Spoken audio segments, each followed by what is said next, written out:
In May of 1971, on a wind-cut road outside Burns, Oregon, a 42-year-old cattlewoman named Ruby Sloane paid $96 for 63 old brush goats that every rancher in Harney County considered useless. They were not pretty goats. They were not young goats. They were not even the kind of goats a sensible cattle operation was supposed to own. A retired school teacher named Warren Mace had kept them behind his place for years because his late wife had liked them. When Warren died, his son drove up from Salem to settle the estate and discovered that a dead man's hobby had turned into a live man's problem. The goats were chewing through the last of the hay. The fences were poor. The neighbors were annoyed. And nobody in cattle country wanted 63 goats that were too old, too rangy, and too embarrassing to bring home. Ruby heard about them at the feed store. By noon the next day, she was standing in Warren Mace's dusty lot with her foreman, Amos Pike, while the son from Salem kept glancing at his watch. Ruby walked through every goat. She checked mouths. She lifted feet. She looked at the udders. She watched how they moved when she pushed them away from the haystack. Then she offered him $96 for the lot. The son stared at her, not because the number was too low, because until that moment he had assumed he would have to pay someone to haul them off. They shook hands beside a broken gate, and by sundown the next evening, 63 unwanted goats were on Ruby Sloane's cattle ranch. Amos Pike watched them unload with the expression of a man watching weather turn against him. "Ruby," he said, "you run cows." "I do." "Those are goats." "They are."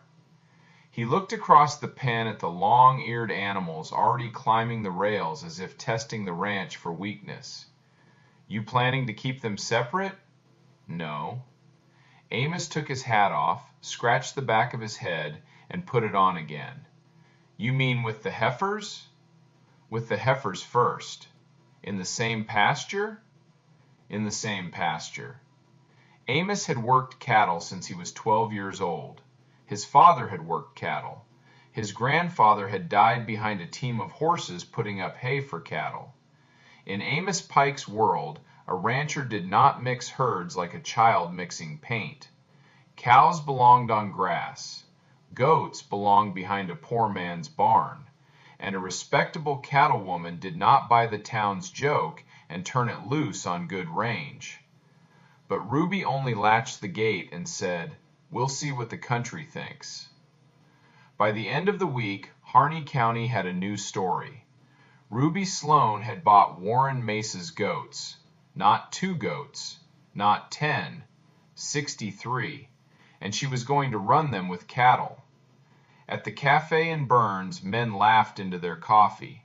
At the sale yard, they said her father had been dead too long, and there was nobody left to talk sense into her.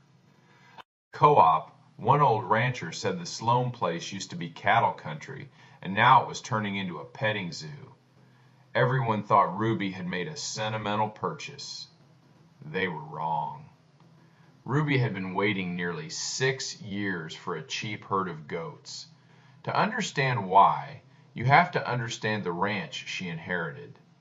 The Sloane place sat at the edge of the Oregon high desert, 5,200 acres of basin grass, sage flats, rocky draws, and wind that never seemed to run out of room. Ruby's grandfather had put up the first cabin in 1909. Her father, Elias Sloane, had built the ranch slowly, one water gap and one hard lesson at a time. Elias was not a loud man, and he did not trust loud ideas. He kept notebooks instead.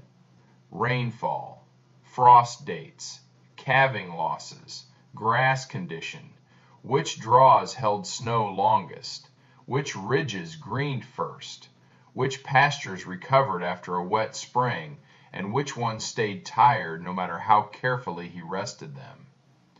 By the time Ruby was 10, she could read a pasture the way other children read street signs. Needlegrass meant one thing. Blue bunch wheatgrass meant another. Rabbit brush meant a warning.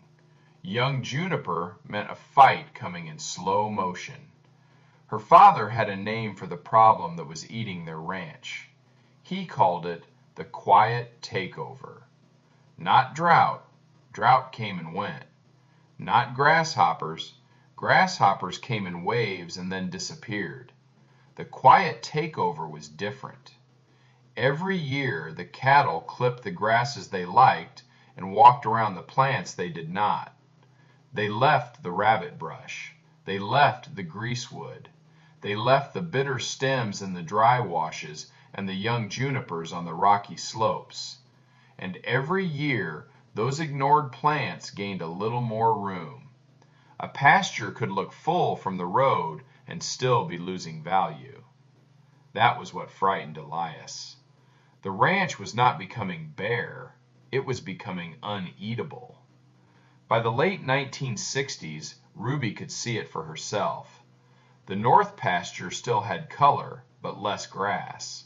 The south draw still looked alive, but the cattle spent less time in it. The old west section, which had carried pears in her father's best years, was slowly turning into a brush nursery. Most ranchers called it bad luck. Elias called it a bill coming due. Spraying was too expensive. Burning was risky. Chaining tore the soil open. Plowing native range was the kind of mistake that looked like work for one season and punishment for 20. So Ruby read. She read old extension bulletins nobody asked for anymore. She read Spanish range notes translated badly into English. She read Texas brush control studies. She read about Mediterranean herders who had never separated mouths by pride, only by what each mouth was built to eat. The pattern kept appearing. Cattle were grazers. Goats were browsers. Cattle lowered grass. Goats lowered brush. Cattle ignored the plants that were taking over Ruby's range. Goats considered those plants a meal. The idea was not cute. It was not sentimental. It was not a pet project. It was a missing tool. Ruby did not buy Warren Mace's goats because she felt sorry for them. She bought them because her cattle had been leaving money standing in the pasture for 3 generations, and the goats were the only animals in the county willing to collect it. The first summer was ugly. Goats do not respect bad fences. They do not respect good intentions. They do not respect a foreman's patience. For 3 weeks, Ruby kept them in the trap pasture near the barn, fixing wire, doctoring feet, and teaching them that the Sloane place was home. Amos complained every morning and then fixed the fence anyway. In June, Ruby put 58 sound goats into the west pasture with 90 yearling heifers.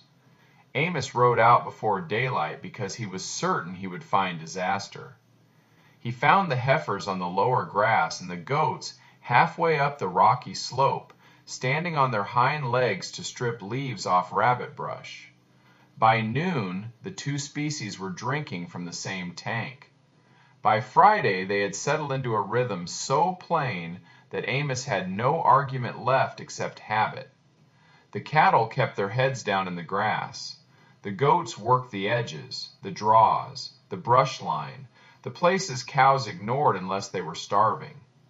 Ruby watched them every evening. She parked the pickup on a rise above the west tank with a notebook on the steering wheel. She marked what the heifers grazed. She marked what the goats chewed. She marked every place where the 2 herds overlapped and every place where they avoided each other without conflict. What her neighbors saw as chaos, Ruby saw as division of labor. In October, she bought 2 Spanish bucks from a ranch near Winnemucca. The next spring, she had 49 kids on the ground. She sold the light ones in the fall and kept the best females. The money was modest, but the herd paid for itself before anyone had finished laughing. The real return took longer. At first, the west pasture only looked a little less wrong. The rabbit brush stopped spreading. The young junipers along the ridge quit climbing the slope. The thistle patches were chewed back before they could seed heavily. By the third summer, the grass between those plants had room to breathe. Blue bunch came back in narrow fans. Needlegrass thickened. The cattle began using parts of the west pasture they had avoided when Ruby was a girl. The goats were not eating magic. They were eating the future that had been choking the grass. By 1976, Ruby had expanded the herd to 200 goats. By 1979, she was running nearly 500 head of cattle and more than 300 goats on the same range, using separate grazing pressure on the same acres without doubling the burden on the same plants. Her neighbors noticed. They did not admit it at first. They drove slowly past her place. They leaned on the fence and asked sideways questions. They said her grass looked good because she had caught the right storms. They said she had better soil. They said the Sloane place had always been lucky. Ruby did not argue. She knew luck did not spend 6 summers chewing rabbit brush. 2 younger ranchers copied her in small ways. One bought 40 goats and hid them in a back pasture where the highway could not see them. Another borrowed a buck and told people it was temporary. The older men kept laughing. Then the dry year came. It began as a winter that looked harmless. Not much snow, but enough to keep people from worrying. Then March passed without real rain. April gave them wind. May gave them dust. By June of 1985, the basin had the color of old rope. Creeks shrank into disconnected pools.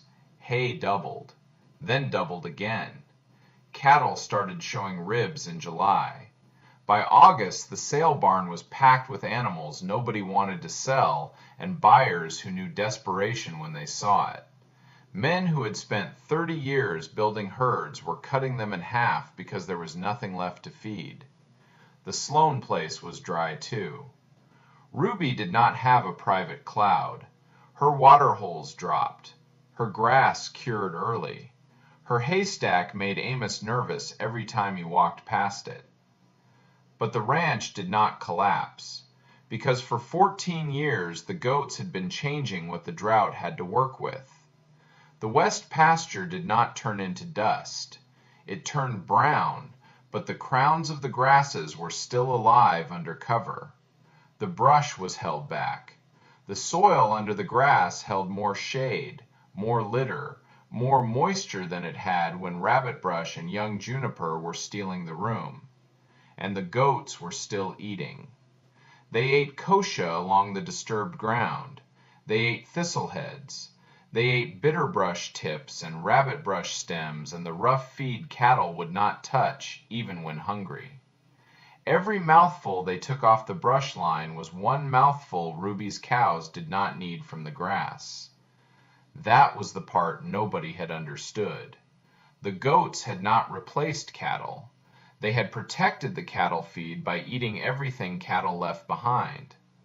In September, Amos and Ruby stood on the ridge above the west pasture. The sky was pale with dust. The cows were bedded near the tank. The goats were scattered along the slope, working slowly through plants that every cattleman in the county had spent a lifetime calling useless. Amos was 70 by then. His shoulders had narrowed. His hands were stiff. He had stopped laughing about the goats years earlier, but he had never said the words. That afternoon he finally did.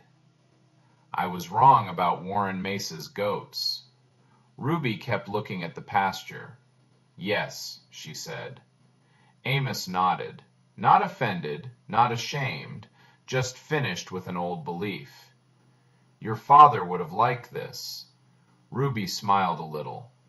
He would have hated the fences.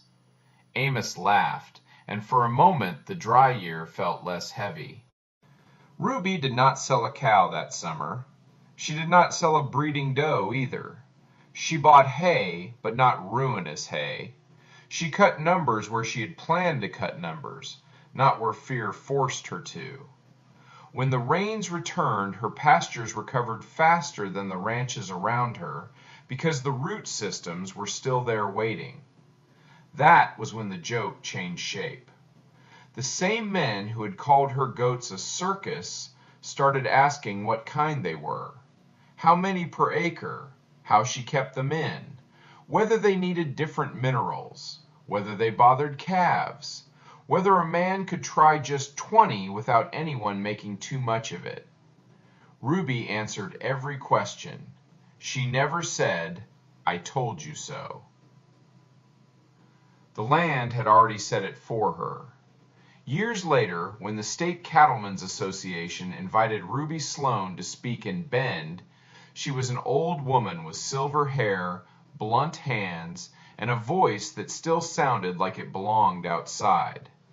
She stood behind a podium in front of men who would not have invited her in 1971, and she told them the truth.